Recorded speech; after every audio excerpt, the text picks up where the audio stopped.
Hi, this is Donna. Welcome to DD Paper Crafts. In today's video, I'm making a simplified version of an origami rolling box which I saw on Pinterest.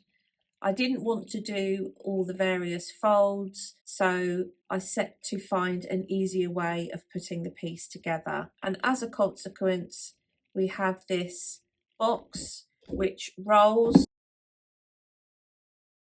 like so, and then the box comes apart like so. The box is about 5 3/4 in width, and then depending on how far you choose to have the lid come down, at its lowest height it would be 5 1/4 inches. If you choose the right cardstock, which in this case is single-sided rainbow cardstock, I don't believe you need to really add any additional mats and layers etc. on the outside.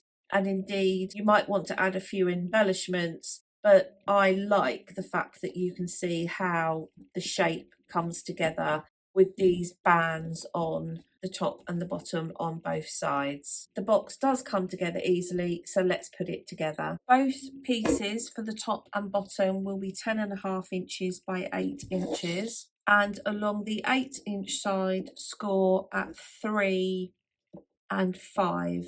And on each piece we want to cut down to the score line every 1 3/4 inch.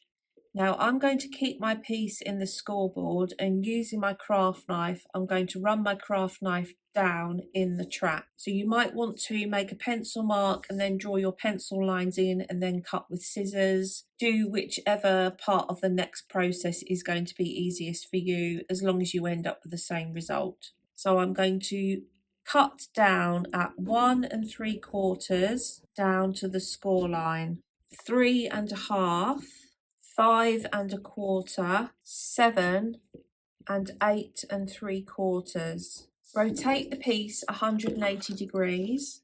I'm going to recut. So again, 1 3/4 down to the score line, 3 1/2 down to the score line, 5 1/4, 7 and 8 3/4. We've now got our cut lines at the top and the bottom, and we now want to score in the center section joining up the cut lines. So I'm going to score at 1 3/4 through the middle, 3 1/2 through the middle, 5 1/4 through the middle, 7 and 8 3/4. Keep the piece in this orientation. You then want to make a pencil mark at 2 5/8, 4 3/8, 6 1/8 and 7 7/8.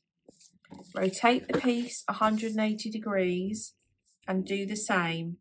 2 5/8, 4 3/8, 6 1/8 and 7 7/8, and you'll follow that process on both pieces of cardstock. Then on one piece of cardstock, place it in along the 8-inch edge and make a pencil mark at 1/4 inch and 7 3/4 inch. Rotate the piece 180 degrees and do the same at the other end at 1/4 inch and 7 3/4 inch. So that's one piece completely prepped. Take the second piece, so this has got the cut marks, the pencil marks along the top, the score lines in. Place it along the 8-inch edge.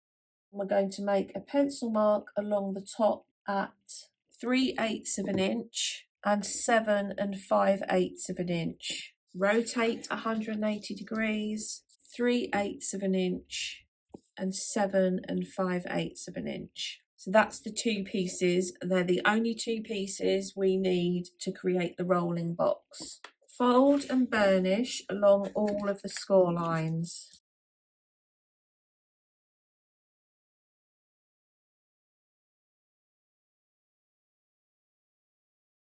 So now we're going to create the shape, and we'll follow the same process on both pieces of cardstock.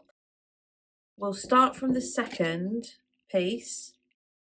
You can either tuck the next piece under or over, but you want to join up the two pencil marks like so. So that's going to sit like so. Move the next one and you can either put it over to the outside or under. It's entirely your choice. Join up the pencil marks. We've now got 3 pencil marks matching. Take the last piece, again, under or over, it's your choice, and join up the pencil mark. So those 4 pieces come together and they're forming this shape on the outside.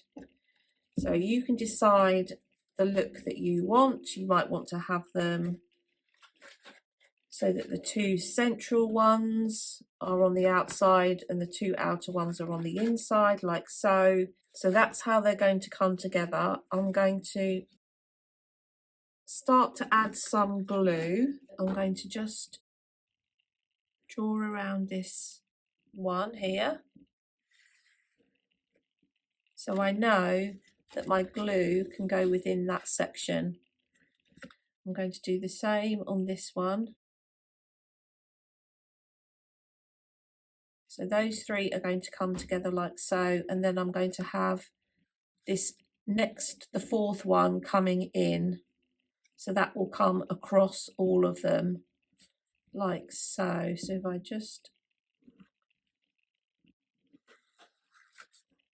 put my glue like so. So let's start adding these together.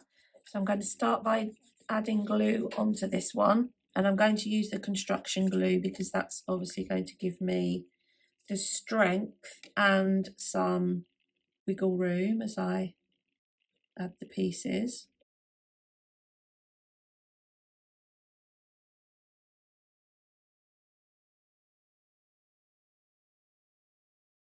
So my middle pencil marks are all meeting up, and that's how mine looks on the outside. And to lay that down and just burnish that without moving anything. And now I'm going to do the same on this side. Before we do anything else, just leave that to dry. So whilst that's drying, we can do exactly the same thing on the second piece. Once you've got your 2 pieces, which will both look like this, we then want to finish the sides off.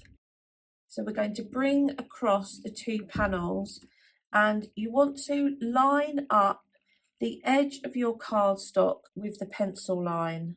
So your 2 sides will come together like so. You may find that you have the ends of the strips protruding. So you can either trim those down now or afterwards. So let's just cut those down slightly. So I'm going to use red liner tape for this because I'm getting into a gluey mess.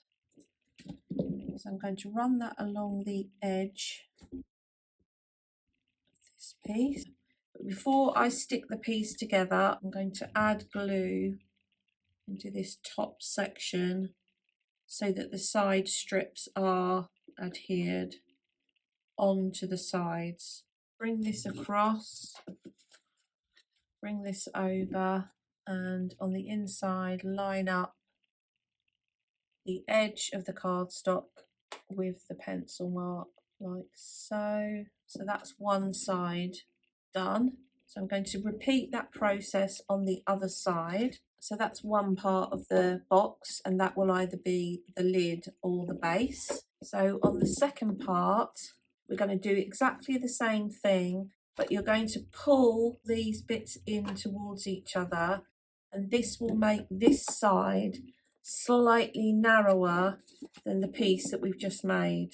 So this will either be the base or the box, but this is going to slot inside the other. Depending on the weight of the cardstock you've used, what you plan on putting into it, you might want to add something to the inside. You could cut yourself a circle, cut it in half and add that into the inside, which would add some strength to the box and cover up any of the workings on the inside. A lot of it will depend on what you intend putting in the box itself.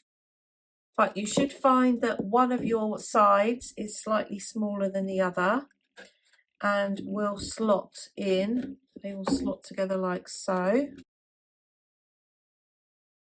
Now, whether you push yours down so the edges meet is entirely up to you, but you will find that you now have a rolling box ready for any additional adornment that you might want to add to it.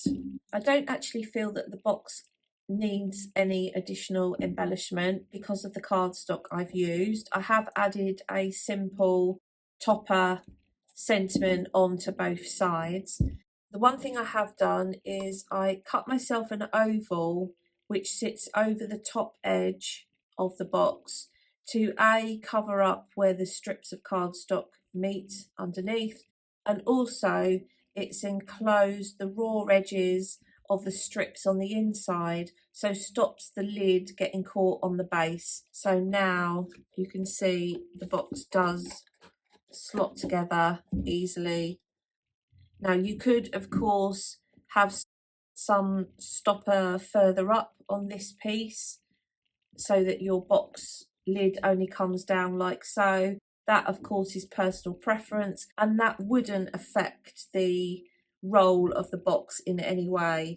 If I move this topper,